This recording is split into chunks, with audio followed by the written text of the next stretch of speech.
قال رسول الله صلى الله عليه وسلم في حديثه المبارك تسحروا فإن في السحور بركة أو كما قال عليه الصلاة والسلام. Allah subhanahu wa ta'ala İslamda öte köptögön hükümdörді koygon. Oşol hükümdörün içinden negizgi hükümdördün birisi bul Ramazan ayındağı orozo karma amalı. Emi Ramazan ayındağı orozo bul öte berekeli, öte ulu amallardan. Eğer de biz oşol Ramazan ayındağı orozo amalın toluk tartipleri menen jogorku dengelde kılıp atkara turgan bolsok oşondo Ramazan ayındağı berekelerge, Ramazan ayındağı iyiliklerge jetkenge sebep bolot.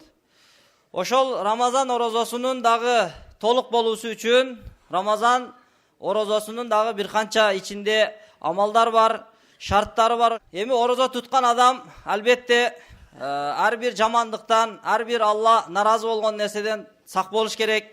Jön ele bizdin kursagыбыз ele orozo karmabастан balkim bizdin bardık denelerimiz orozo karmaş gerek. Bardık jokton bizdin denemiz saktaniş gerek. Açıkta aytkanda kандай ele tamak açtan, ayalыбызга jakındık kılgandan tıyılgандай jana başka жашоодогу Аллага жакпаган амалдардан дагы дал ошондой тыйылышыбыз керек.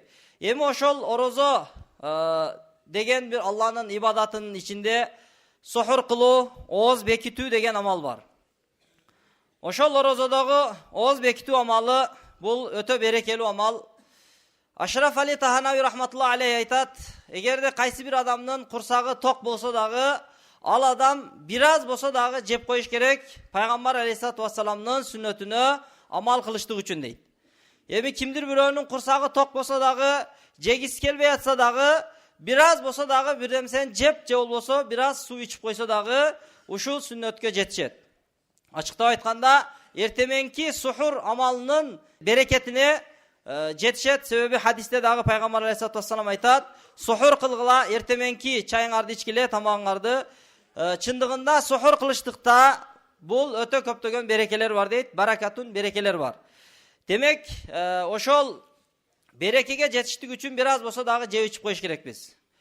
Ахлул китап деп коет, насорони жана жөөт элдери, буларда сухур амалы жок. Ачыктап айтканда, орозо кармашканда алар эрте менен биз сыяктуу азыр биз кылып аткандай сухур амалыны эрте менен чай ичүү амалыны кылбайт, чай ичишпейт алар.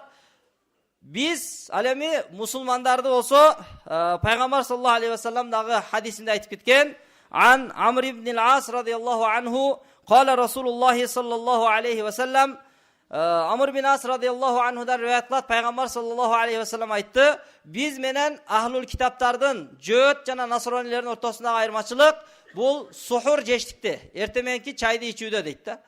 Emi oşol suhur amalının berekesine jetiştik üçün biz түндүн жарымыдан кийин жеп кое турган болсок, анда сүннөт болот. Ошондой учурда түндүн жарымыдан кийин жеп ичип коюш. Ал эми түндүн акыркы бөлүгүндө жеп ичиш бул эң абзел болот. Сухур кылыш түндүн акыркы бөлүгүндө эң абзел, эң жакшысы ошол. Эми сухур кылган учурда дагы биз карап коюш керекпиз, эске алып коюш керекпиз бир канча нерселерди. Кээде азанга карап, азан айтыла элекпи деп жеп ичип олтура беребиз да. Бул туура эмес болуп калат. Себеби кээ бир учурларда азанды кечиге айтып калышы мүмкүн. Же болбосо тахажжуд убактысында эртелетип айтып жибериши да мүмкүн да. Эртелетип айтып жиберген болсо, оозуңузду жаап алган болсоңуз, андан кийин сиз ошол эң абзел болгон сухурду аткарбай калып, түндүн акыркы бөлүгүндөгү сухурду аткара албай каласыз. Эгерде ооз бекитүү убактысы бүтүп калгандан кийин айтып калган болсо, эгер азанчы азанды, анда сиздин орозоңуз ошол күнгө орозоңуз жарабай калат дагы. Кийин сиз ошонун ордуна бир күн каза карма беришиңизге туура келип калат да. Ошондуктан бул сухур амалы берекелүү амал, өтө көптөгөн берекеге, кут берекеге себеп болот. Ошол үчүн сухур амалын аткаранга ниет кылышыбыз керек. Ар дайым иншалла курсагыбыз ток болсо дагы, biraz болсо дагы сүннөткө амал кылайын деп, ошол сухур амалын жасап коюш керекпиз. Жеп, же болбосо бир нерсени ичип койсок, ошо менен жарайт. Албетте, көңүл бура турган нерсе, убактысы өтүп кеткенден кийин ооз бекиткен жарабай калат. Эгерде ооз бекитип аткан болсок, убакыт чыгып калды же азан айтылып калды, ошол учурда эгерде биз оозубузда бир нерсе бар болгон болсо, анда аны чыгарып салыш керекпиз.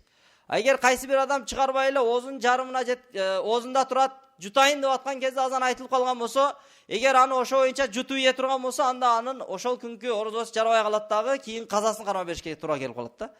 Ошол үчүн оозубузда бир нерселер калып кеткен болсо, аны ошол замат азан айтылды же болбосо убакыт бүттү деген, азыр бүгүнкү күндө жеңил болгон убакыттар бар. Ошол убакыт бүттү дегенде бул нерседен сактанып коюш керекпиз. Себеби ибадатта этияттыкка катуураак көңүл буруш керекпиз. Аллах таала бардыгыбызга айткан уккан сөздөргө амал кылышка товфик берсин. Субханакаллахумма бихамдика, нашхаду ан ла илаха илля анта, настагфирука ва натубу илейк, би рахматика.